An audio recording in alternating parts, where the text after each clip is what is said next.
Is there a push then towards an election, or is this simply a preparatory step? It's only a preparatory step. But we, in our riding, we would like to make sure that we have our teams ready to go this summer.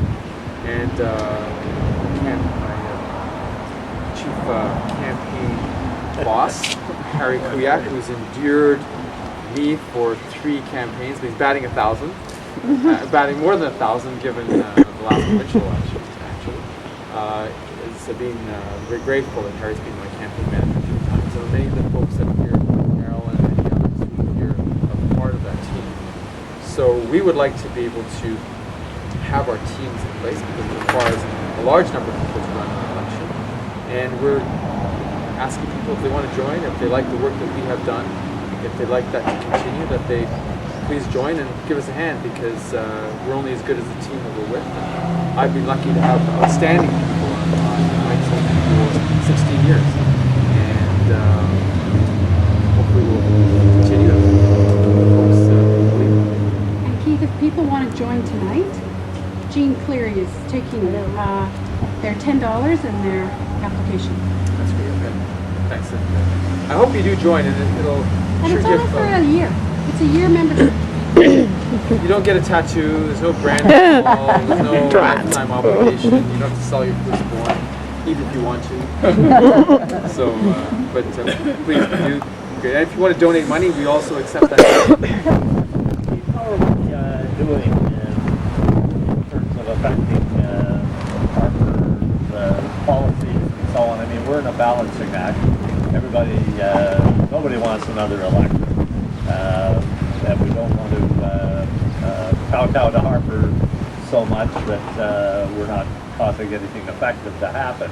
But what kind of progress is the Liberal Party making in terms of policy, in terms of action and so on, with this balancing act and saying we need to push them, but we can't push them so far because people are annoyed with the idea of another election, What's our track record? How are we doing?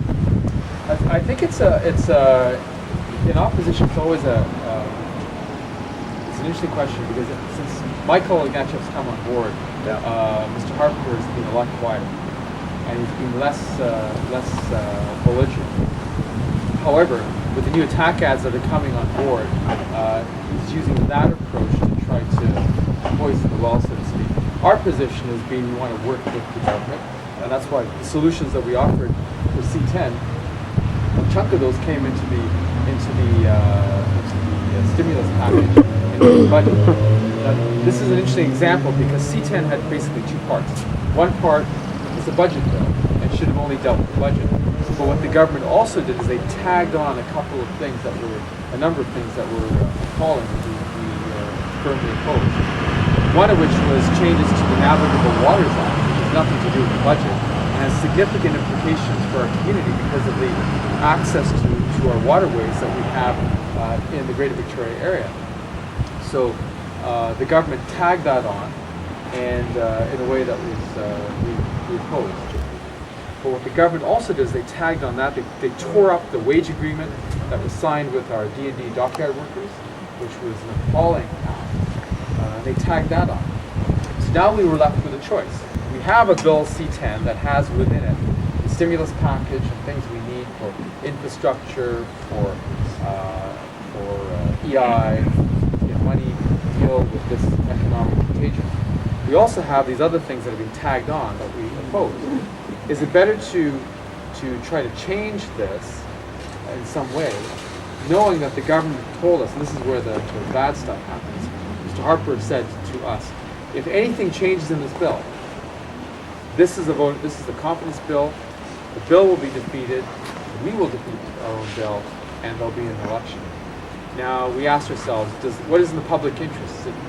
Is it better to terminate this bill, try to change it, terminate it, have an election, and take our chances to become government and make changes we want? Or is it more responsible not to have an election, not waste $330 million of taxpayers' money, and get at least the stimulus package that we need now? Because even if there was an election, then by the time, and if a new government came in, by the time a stimulus package was put together and it got to the public, we'd still be waiting for it now. It wouldn't be until the fall. So we thought it would be irresponsible to do that, so we held our nose, passed the bill, and then have made a commitment to make those changes for our community dockyard workers. And I've also actually put forth a motion to, even though the bill passed with the navigable waters changes, I put a motion forward to say let's immediately review this in committee. So there's nothing that prevents us from doing that legally. So we're trying to deal with these things now, even before an election. So it's kind of it's always a mixed bag. But he's of the shadow cabinet, and if so, what is your portfolio? What are the ministries are you would criticize? I'm responsible for the I get to criticize the Olympics. Not a good. I get to criticize amateur sport. Not such a good thing to criticize. And I have health promotion. So what we did, and this is kind of exciting, because you know Jane Goodall, the primatologist? Well, I've known her for 2 decades. When she was here in 1990, actually, she was visiting the University of Victoria. And she's always been a childhood hero of mine, I'm sure as many of you here.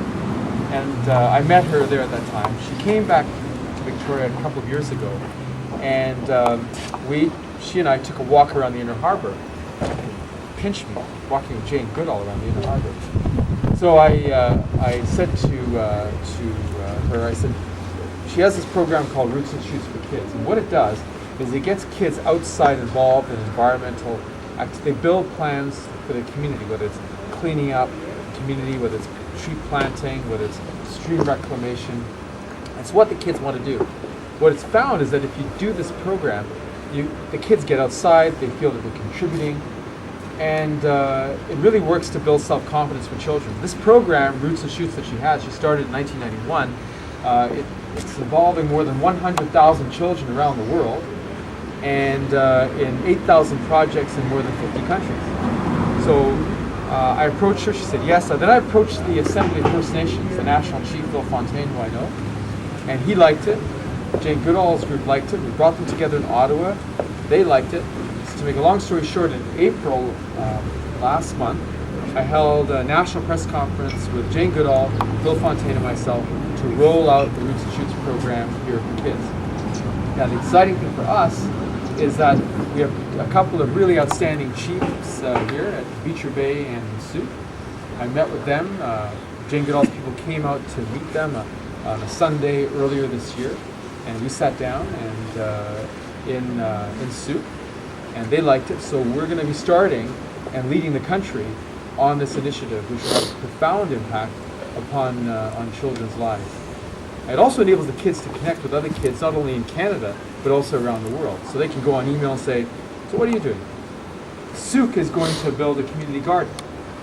So the kids are going to build a community garden there, and that's impressive. So we're really excited to do this. And a couple of the volunteers that we have in our team are liaising with those two communities. So we're going to move it forward.